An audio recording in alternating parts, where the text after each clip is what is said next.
Hello. हा बोलो. बंब साहेब नमस्कार. नमस्कार. हॅलो. हा बोला सर. नमस्कार सर नमस्कार नमस्कार. मी एक 2च मिनिटं सर बोलणार आहे तुमच्याशी. मी परमेश्वर केंद्रे, रयत शिक्षण संस्था सातारा शिक्षक आहे मी. जी बोला सर. हा हा हा.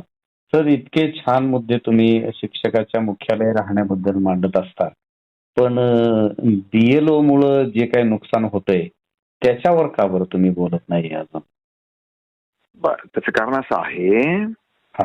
की आपल्याला सर जर शिक्षक मंडळी गावात राहिली असती ना हो. तर त्यांना BLOच्या बाबतीत विषयच निघाला नसता. कारण यांना प्रॉब्लेम काय आला, आता रात्री थांबू लावावं लागलं ना. समजा त्या गावात मुक्कामी राहिले असते है ना, तर शाळा करून हे सुद्धा काम आरामात शक्य झालं असतं. पण इतकंसं काम. आता मला सांगा सरजी, आपण रयत शाळेचे शिक्षक महोदय आहात है ना. हे सांगतात की शिक्षणाच्या व्यतिरिक्त इतके काम देतात. हो. मी नाही, इतर व्यतिरिक्त कामाबद्दल नाही बोलत आहे सर मी. ऐका ना सर. समजा बघा, BLOचं काम असं आहे, हे राष्ट्रीय एका महिन्याचं काम आहे सगळं बरं का. एका महिन्याचं नाही आहे सर ते. मी तुम्हाला त्याची डिटेल देतो. सर ऐका तर खरं. सुट्ट्या संपल्या आता शाळा चालू झाल्यावर 1च महिना आहे, जास्त नाही. आणि असलंही 2 महिने तरी सरांचं हे तर काम आहे, अधिकचे परिश्रम करावे, 8 तास जास्त काम करावं. हेच तर सरांकडनं अपेक्षा. आता काय झालं आपल्या दुनियामध्ये माहिती का, आपण बरोबरी करू लागलो ग्रामसेवकची, आपण बरोबरी करू लागलो तलाट्याची, आपण बरोबरी करू लागलो आमदाराची, आपण बरोबरी करू लागलो इतरांची. शिक्षक हा पेशा आणि शिक्षकांकडच्या अपेक्षा वेगळ्या आहेत सगळ्या सगळ्या. नाही सर, बोला. मी 1च मिनिट मानतो की असं आहे की शिक्षक असू दे किंवा अत्यंत छोट्यातल्या छोटा कामगार असू दे, आपल्याकडं सगळ्यांना मानवीय अधिकार आहेत आणि मानवी मर्यादा पण आहेत. अशा पद्धतीच्या आहेत की शनिवार रविवारची सुट्टी ही सगळ्यांनाच आहे सर. ती कशासाठी आहे की आठवडाभर तुम्ही जितकं काम कराल ते एका मानवी मर्यादेच्या पलीकडे जाऊ नये, त्याच्यावर कुठला त्याचा स्वाभिमान पण दुखावू नये, त्याच्या शरीराला आराम मिळावा, मानसिक मनस्थितीला सुद्धा आराम मिळावा, जेणेकरून पुढचं त्यांनी काम अजून चांगल्या पद्धतीनं करावं. हे रविवारच्या सुट्टीचा किंवा शनिवारच्या ह्याच्या पाठीमागचा हा उद्देश आहे. इव्हन तो कामगार असू दे, लेबर असू दे किंवा अजून कोण असू दे. मग अशा वेळी शिक्षकांनी सुट्टीच्या दिवशी पण काम करायचं, शाळेच्या वेळेनंतर पण करायचं. बोलू का तुम्ही? हे का हो, ऐका ना. एकदम बरोबर बोलले तुम्ही. फार चांगला मुद्दा बोलले तुम्ही. हो. तर तुमचे शरीर, मानसिकता हे सगळे तंदुरुस्त राहावे, दुसऱ्या दिवशी फिरायला तुम्ही फ्रेश राहावे म्हणून मुख्यालय दिलेले. तुमचे सगळे शिक्षक 3, 4 ते 5 तास अपडाऊन करतात सर. अपडाऊन मध्ये जी एनर्जी वेस्ट का दिलंय मुख्यालय राहायला, ही जी तुमची एनर्जी रोज वेस्ट होऊ लागली बघा, हा प्रसंग फार क्वचित घडतो. एखाद्या 2-5 वर्षामध्ये एकदा घडतो. तुम्ही जी बाकीचे कामं सांगू लागले ना, माझं ऐका ना सर. तुम्हाला लगेच 2 महिन्याचं मुलांचं लगेच आठवू लागलं आणि इतक्या वर्षापासून तुम्ही स्वतः अपडाऊन करू लागले. तुम्हाला गावात थांबून व्यसनाधीनता कमी करावी, मुलांच्या घरी जावं, तुमच्या शाळेत शिकवायला वेळ नाही, व्यसनाधीनता लांब राहिली सर, शिकवायला वेळ नाहीये. माझा प्रश्न तुम्ही थोडासा तुम्ही माझं पूर्ण ऐकत नाहीये. ऐकतो. सर तुम्हाला आम्ही 10 वर्षापासून मी हे मागतोय शिक्षणाधिकाऱ्यांना सगळ्यांना, दिवसभर तुम्ही सांगता ना इतर काम आहे की नाही, तर मग डायरी कामाबद्दल बोलतच नाहीये सर आपण. ऐका ना, इतर कामाबद्दल काहीच म्हणणं नाही किंवा तुम्ही मुख्यालय राहण्याबद्दल पण काय म्हणणं नाही. फक्त BLOचं काम, त्याच्यामुळे सगळं पूर्ण आयुष्य. आयुष्य नाही सर, तुम्ही आयुष्यावर का नेताय? म्हणजे आता असा मुद्दा का फिरवताय? मग काय बोलताय? मला काय म्हणायचं सर की गेल्या मार्च एप्रिल पासून हे काम सुरू आहे. आता जून जुलै आलाय. एवढ्या काळातल्या मुलांचं होणारं नुकसान कोण भरून काढणार? त्याच्याबद्दल तुम्हाला का, म्हणजे मुख्यालय राहून जे काही तुम्ही म्हणताय नुकसान होतंय, ते नुकसान झालेलं तुम्हाला चालणार, म्हणजे त्याच्याबद्दल आवाज उठवला पाहिजे. तर ह्या काळामध्ये जे काही नुकसान होणार आहे त्याच्याबद्दल तुम्ही का बोलणार नाहीये किंवा का बोलत नाही? मला सांगा, किती वेळ काम करता बरं दिवसभरामध्ये? मी सांगतो सर. अगदी 1000% सत्य. तुम्हाला सत्य सांगतो. मी फोन लावायचा म्हणून लावलेला नाही किंवा काय नाही. मला फक्त ह्यातून तुमची पोटतिडकी जर विद्यार्थ्यांच्या प्रती असेल तर तुम्ही त्याच्यावर निश्चितपणे बोलणार आहे. नाहीतर तुम्ही सरकारचं हे काम आहे म्हणून पॉलिसी म्हणून बोलणार असाल तर त्याचं उत्तर मला मिळणार नाही सर. मी 3 महिने, मी रयतचा असू दे कुठलाही असू दे सर, मी गेल्या 3 महिन्यापासून माझ्या अभ्यासाची पूर्वतयारी केलेली नाही. ना मला त्याचा वेळ मिळतोय, ना मी जनगणनेतून बाहेर आलो, ना मी ह्या BLO मधून आलो. तर मी विचारलं तुम्हाला, कमीत कमी sir, let me complete sir, let me complete. तुमच्या मध्ये नका जाऊ. मी आपला प्रश्न काय चालू होता. नाही सगळ्या शिक्षका सर, जे माझी परिस्थिती आहे तीच सगळ्या BLOंची आहे, तीच आहे महाराष्ट्रभरातला. नाही please let me complete sir, please. Sir किती वेळ करता हे सांगा ना. काय म्हटलं, BLO दिवसभरामध्ये हे दिलेलं काम किती वेळ करता हे सांगा. सकाळी 9 ते संध्याकाळी 5:30, 6, 6:30 जितका वेळ. आता कॅम्प जितका वेळ चालतोय, लोक जितका वेळ येत आहेत ना तितका वेळ आहे. दुसरी गोष्ट अशी आहे सर की शिक्षण अधिकारी वेगळंच परिपत्रक काढतायत, राज्य शासन वेगळंच काढतंय. ह्याच्यात एक वाक्यता का नाही सर? ह्याच्याबद्दल पण तुम्ही बोला ना. तुम्ही एकतर्फीच जर शिक्षकांच्या विरोधात बोलत असाल तर सर तुमचा उद्देश चुकीचा आहे, तुमची पॉलिसी चुकीची आहे. तुम्ही 2 गोष्टी वेगवेगळ्या घेतल्या. 2 मध्ये जर कॉन्ट्रोवर्सी असेल ते मला तुम्ही कळवा. मला कोणीतरी कळवलं समजा बरं का. जर शासनाच्या चुका असल्या ते पण पत्रव्यवहार केलेले मी तुम्हाला जेव्हा म्हणेल तेव्हा पाठवून देऊ शकतो बरं का. मला जर कोणी कळवलं की बाबा रे बघा आमदार तुम्ही असं बोलता, परंतु याच्यामध्ये कॉन्ट्रोवर्सी, हा परिपत्रक वेगळा, तो परिपत्रक वेगळा, मी तिथे जाऊन बसून शिक्षण मंत्र्यांकडनं ते बदलून घेईल. नंबर 1 बरं का. नंबर 2 मी जे बघू लागलो आमच्या शिक्षकांचं, समजा तुम्ही जे सांगू लागले ना, शाळेच्या व्यतिरिक्त जे शिक्षक समजा आता 10 ते 4 काम करतात किंवा 9 ते 4 काम करतात, what ever it may be, बरोबर की नाही.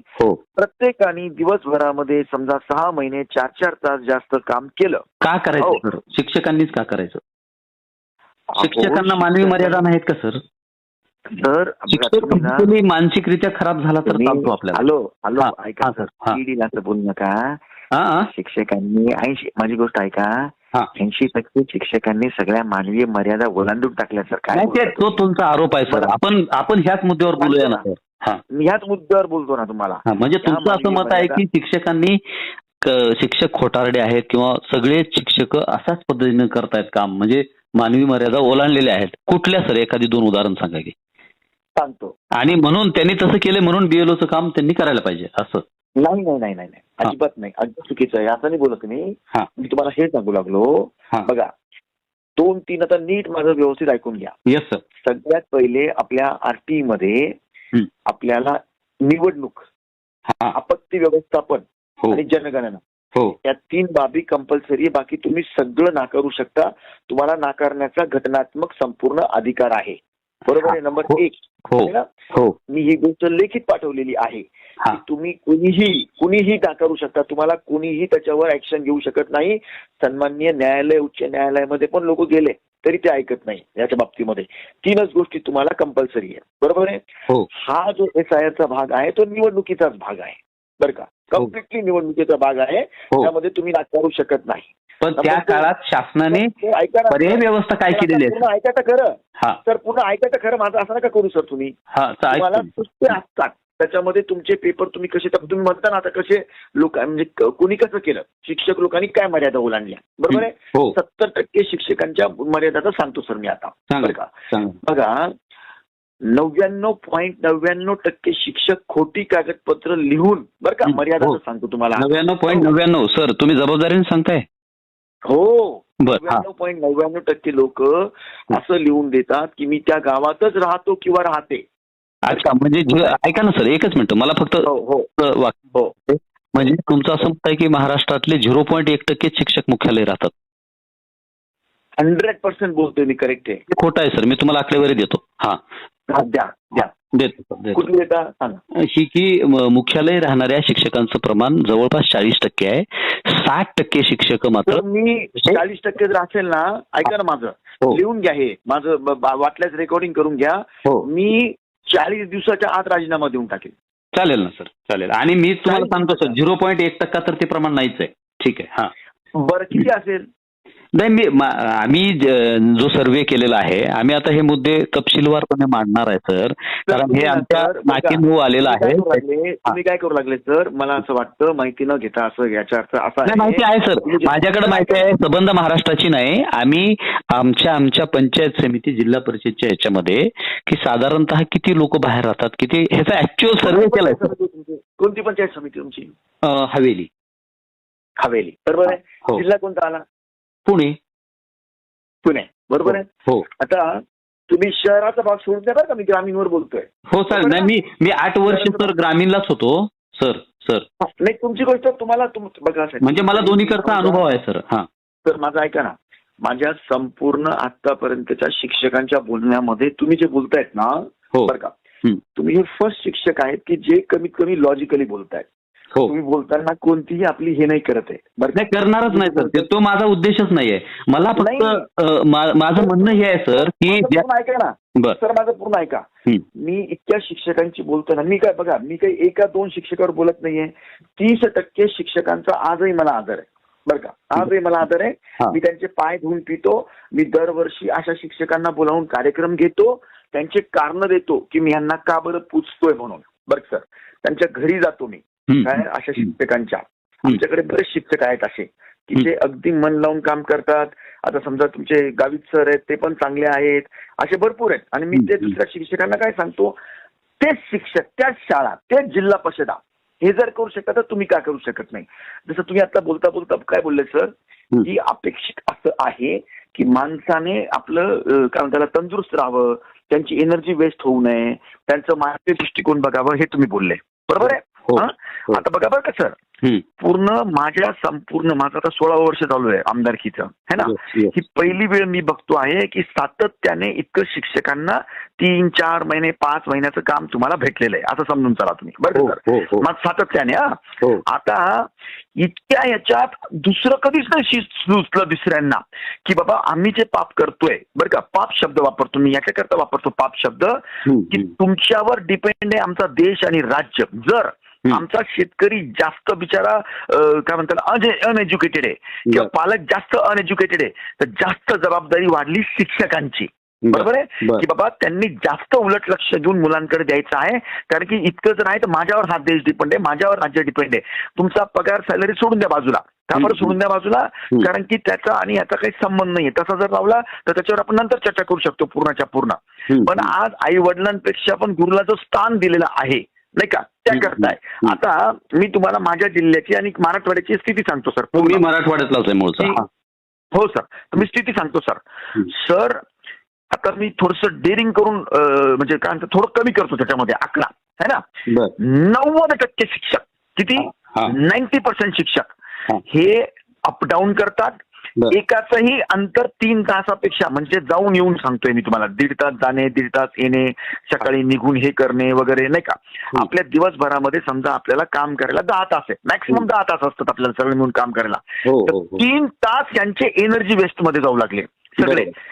जेव्हा की अपेक्षा आहे तुम्ही त्या गावात राहून की बाबा कीर्तनाच्या ठिकाणी बसा, कुणाचे पाय थिरकतात, कोण चांगलं ड्रॉइंग करू शकतं, कुणाचं संभाषण चांगलं आहे, का बरं हे युद्ध होऊ लागले. अशा पारावर बसून शिक्षक हे 24 तासाचं हे आहे, बसल्या ज्ञान पाळायचंय, म्हणजे हसी मजाक मध्ये सुद्धा किंवा कशामध्ये सुद्धा. अहो सर, मला इतकं वाईट वाटतं, जिल्हा परिषदाच्या शिक्षकांनाच त्यांचे मुलं बाळ स्वतःच्या जिल्हा परिषदेच्या शाळेत टाकायची हिंमत नाही सर. याच्यात सगळं आलं हो सर. आता काय बोला की ह्या हिमतीमध्ये तुमच्या सारख्यांची कंडिशन थोडीशी वेगळी असू शकते, मला ते नाही बोलायचं. परंतु बाकी मी बघतोय ना काय की प्रचंड असं राग येतो सर, इतका राग येतो की विचारू नका तुम्ही. आणि मग सांगतात पुन्हा, आता मी तुम्हाला आणखी आकडेवारी देतो बरं का, तुम्ही लिहून घ्या सर. LIC चे एजंट, बँकेचे एजंट, लोन एजंट, सावकार्या, प्लॉटिंगचे धंदे, बियर बार, त्याच्यानंतर तुम्हाला सांगतो मी इंजिनियर बरोबरच्या पार्टनरशिप, रस्त्यांची कामं, म्हणजे तुम्हाला अरे एकट्याने पण नाही केलं पाहिजे, एकट्याने पण त्या संघटनांनी लागली त्याच्या घरी जाऊन समजवलं पाहिजे. हे आपल्या पेशाला शोभेचं नाहीये, हे आपण नाही करायचं, आपल्याला नाही दिलेली गोष्ट करायला. लेट मी टॉक सर, थोडंसं बोलतो आता, मला पण थोडंसं बोलू द्या, म्हणजे आपला संवाद थोडासा ह्याच्याकडे जाईल. बोला की आता तुम्ही म्हणताय की ह्या संघटनांनी त्यांना जाऊन सांगितलं पाहिजे किंवा हे धंदे करतायत वगैरे वगैरे. सर हे जे शिक्षण अधिकारी आहेत किंवा मुख्य कार्यकारी अधिकारी आहेत, मग ह्या लोकांचं काय काम आहे सर? हे तुम्ही जे सर तुम्ही जे बोलताय मला विचारलं ना, मला बोल द्या ना आता. नाही माझं पूर्ण झालं नाही सर. तुम्ही नाही ना, तुम्ही मला बोल द्या ना आता. एकदम बरोबर तुमचं. हे जे आता बोलू का, मला तर शब्द दुसरे नाहीये. नंबर 1चे राक्षस वृत्तीचे लोक तुमचे शिक्षण अधिकारी, block education officer, deputy education officer, education officer, हे निव्वळ दलालांचे हे झाले, त्यांचे बाजार मांडलेत सर यांनी. सर मग काय करू लागलो मग? तुम्हाला एसआयटी जी लावली ना सर, तुम्ही बघा एसआयटी जी लावली ना, आज गायत 9,000 तर प्रूव्ह झाले. काय बोगस शालार्थ आयडी दिलेले हे शिक्षण अधिकारी, बरोबर आहे. डेप्युटी डायरेक्टर इतकंच नाही, जी एसआयटी झाली ना त्याच्यावरची पण री इन्क्वायरी सुरू करतोय मी आता पुन्हा. ज्या एसआयटी मध्ये पण ह्यांनी लफडे, त्यांना वाटतं की बा कोण होणार आहे, कोण बघणार आहे, काय होणार आहे म्हणून. सगळ्यात नालायक वर्ग जर असाल तुमच्या ह्याच्यामध्ये साहेब, तर तो एज्युकेशन ऑफिसर, मुख्य कार्यकारी अधिकारी आणि ब्लॉक एज्युकेशन ऑफिसर, तिन्याची ही सॉरी साठगाठ. केंद्र प्रमुख ऐका ना सर, केंद्र प्रमुख कधी जातच नाही, नुसतं ऍपवर सांगतो हे करा ते करा. अरे बरोबर आहे, जर जास्त काम आहे, जास्त ऍप आहे, सांगा, आम्ही करणार नाही. तुम्हाला मुद्दाम काय करायचं आहे असं सांगून आणि बाकीचे कामं धकून घ्यायचे. बिनधास्त तुम्ही नाकारा ना, नाही करायचे आम्हाला इतके ऍप, आम्हाला काम करू देत. का बरं करायची आम्ही ही गोष्ट? नाही करणार आम्ही. संघटना त्याच्यावर काम करा, काही प्रॉब्लेम नाहीये. माझ्यासारखा मुलगा त्याचं नेतृत्व करेल. मी सांगेल हो हे जे बोलतायत हे बिचारे सगळे गावात राहून, मुख्यालयी राहून 24 तास त्यांची ड्युटी बजावतायत. हे बाकीचे रिकामचोट कामं सरकारने करावे, नाही तर तिकडे त्यांच्या व्यवस्था लावाव्या. काही गरज नाही या करण्याची. परंतु शिक्षक लोक स्वतः त्याच्यामध्ये जाणून बुजून इन्व्हॉल्व्ह होऊ लागले आणि त्यांना तसंच पाहिजे, कारण की त्यांना चांद पाहिजे करायला. ही वस्तुस्थिती जर आजची. नाही सर, माझा मुद्दा थोडासा वेगळा आहे. मी कुठल्याही प्रकारचं मला शिक्षकांची सहानुभूती मिळावी, मी त्याच्यासाठी बोलावं ह्याच्यासाठी फोनच केलेला नाही. मी तुम्हाला प्रश्न किंवा फोन एवढ्यासाठी केलाय सर की ठीक आहे, ते जे आहे म्हणतात तुम्ही बोलताय त्यात तथ्य नाही असं माझं अजिबात म्हणणं नाही. पण हे BLO सारखं सर थर्ड क्लास काम शिक्षकांना देऊन शिक्षकाची प्रतिष्ठा सर, घरोघरी जाणं, शाळा बुडवणं, ह्यात सर 1% शाळेचं काम करायची मनस्थिती होत नाही. तर माझं असं मत आहे की हे एकतर तुम्ही ह्याला पर्याय यंत्रणा उभा करा, ह्याच्यावर हे शिक्षकांना काम देणं म्हणजे हे काम कोण पण करू शकते ना सर, शिक्षकच का? बर, तुमच्या टक्केवारीनुसार 80% शिक्षक काम करत नाही असं धरून चालूया, पण म्हणून हे सगळं ह्यांच्यावरच थोपवायचं. अहो मला तर नाही सर ऐका, उद्या 100% जरी शिक्षकांनी काम नाही केलं म्हणून त्यांच्यावर थोपवावं हा भाग एकदम मुळीच चुकीचा राहील बरं का. मला ते नाही म्हणायचं. फक्त शिक्षकांना देण्याचा उद्देश असा आहे की ते फक्त शिक्षक लोकच असे पटाईत असतात, हे सगळं बघायला पटाईत म्हणजे हुशार त्यांच्याकडनं अपेक्षित आहे. त्यांचे फॉर्म भरताना चूक होऊ नये, कारण की बरंच त्याच्यामध्ये मायन्यूट काम आहे. ते काय असं फार असं एक मिनिट सर, म्हटलं ते इतकं मायन्यूट काम आहे की ते परफेक्ट फक्त शिक्षकच करू शकतात ऍक्च्युअल मध्ये. बाकीच्यांच्या डोक्याच्या बाहेरच्या गोष्टी त्या, म्हणून त्या शिक्षकांना दिलेल्या आहेत. नाही सर, तलाठी, ग्रामसेवक असले भरपूर लोक आहेत कागद भरवण्यात पटायत आहेत सर. देश बर्बाद करून टाकला ह्या लोकांनी. मी फक्त एक काम करतो बरं सर, थोडस याच्यात आलोय मी, 5 मिनिटात पुन्हा फोन लावतो तुम्हाला. चालेल, ओके.